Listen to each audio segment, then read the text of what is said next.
Hey there. Hey there. Let's go live. Hey there. Slow, blah, blah, blah, blah, blah. Slow start. Looks like Olaf's rubbing off on me. 2, wondering what's your customer long game for your business? As you're growing and supersizing your business, do you have a customer long game? Working on a women's summit, all about customers, customer handling from the time you first get the idea that you want to work with a certain type of customer to how do you find them, how do you attract them, how do you build a relationship with them.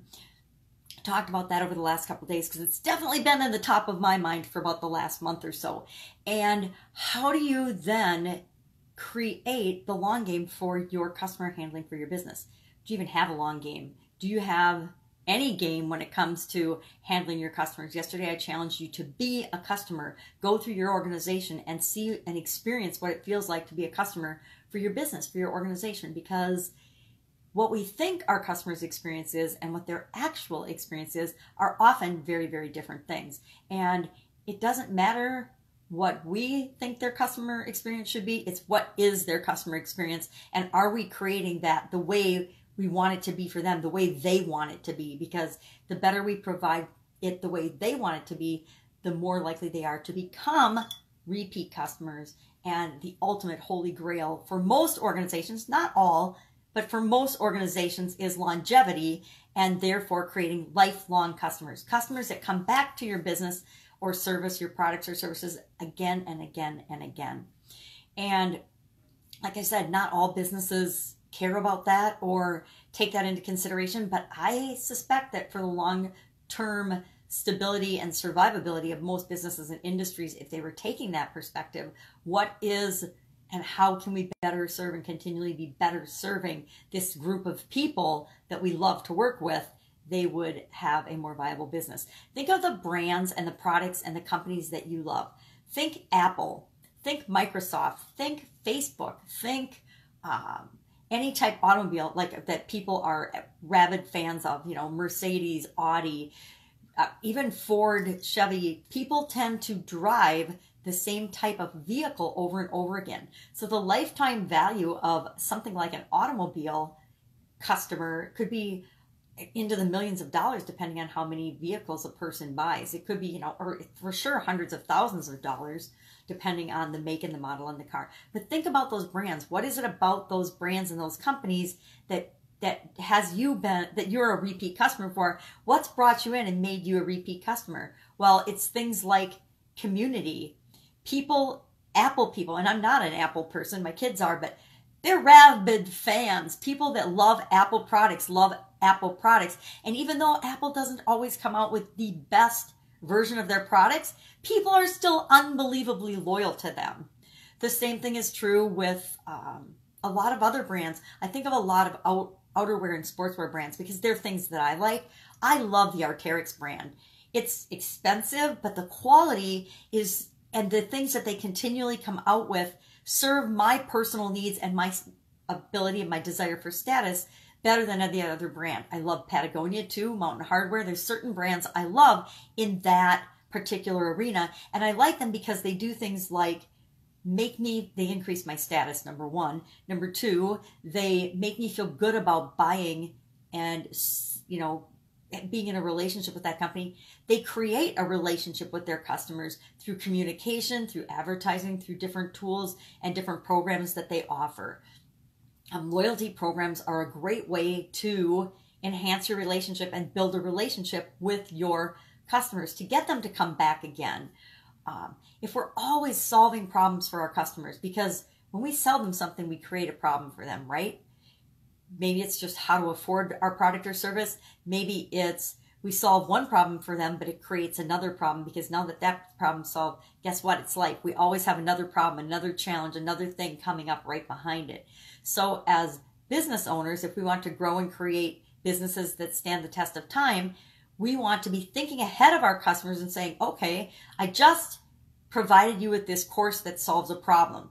But in that course, once you solve that problem, here's the other things you need to put in place. Maybe you don't know and you need a virtual assistant or an assistant to help you actually put those components in place to solve a marketing problem for your business or a hiring problem or an outsourcing challenge or whatever it is.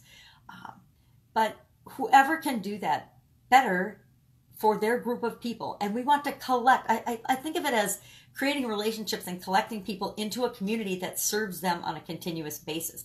And if you can do that, that will set you apart from any other competition. And pretty soon there is no competition, because you've created, like Apple, this just base of people that know, like, and trust you. And they will pick you whenever they have a problem in your area of expertise above everyone else.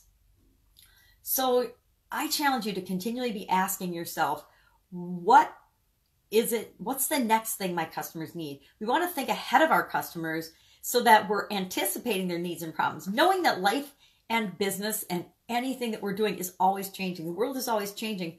So if we can get ahead of the curve and be anticipating what people are going to be asking for and needing before they even ask and need for it, that's how we really win and create lifelong customers. They believe that we're in their minds, because we are often thinking with them and ahead of them to provide things that solve their problems, meet their needs, increase their status. And, you know, status is a tricky thing. It's increased. Anything is status. Status can be positive or negative depending on what we're seeking. But I like to work and have my companies do positive status increases. So today, ask yourself a couple of questions. Have you created a community around your industry or business or service, whatever it is that you provide? And the answer is probably no, because the vast majority of businesses have never even thought of this. The other thing I would ask you is, what percentage of your customers right now are new customers, and what percentage of your customers right now are repeat customers or lifelong customers? Then a bonus question is, what's the longest amount of time that a customer has stayed with your business? I would love to see you comment below how long you've had a certain customer. I was in the Italian food business for 35 years, and I actually had customers for 35 years. That's incredible. And I don't think there's a whole lot of companies, well, Apple and them can say those things, and big brands can, but can you say that about your company? Do you have that kind of customer community and relationship built up and loyalty to you and your business? And then what is it that you can do to anticipate? Do you have a system, a follow-up system of communication in place? Do you communicate with your customers at all? Do you follow up with your customers at all? And do you have a system that does that? Yes or no? I mean, either you do or you don't. And it might be, oh, I just remember to call them once a year or every 3 or 4 years. Well, that's not a system. That's a chaotic, random act of activity. But do you have one? And if you don't, what can you do? Just one thing right now to start thinking about or creating a system that will help you to make sure that you follow up and bring people back to your business and keep them coming back. I love the topic. Again, I touched on it briefly with the car example of lifelong value of a customer. But I think one of the best things I did for my restaurant customers was demonstrate to them the lifelong value of their customers. So I'll go in and I will actually calculate with them, okay, well, what's the lifelong value of the lifetime value of a customer for you? And it's mind-boggling, because even in like a fast food restaurant, if you get a loyal customer, that one customer is worth like $6,000 on average to a restaurant. So if you don't know your lifelong value of a customer, I would say let's calculate that for you too. If you'd like to know the calculation for that, put lifelong customer in the comments below, and I will share that in another video. Go out, make it a fabulous day, and I will, of course, be with you tomorrow. Probably something else about customers, because until the Women's Summit is done, customers are on my brain. People are on my mind. What's on your mind? Share in the comments below, because this pajamagram would love to know. Bye.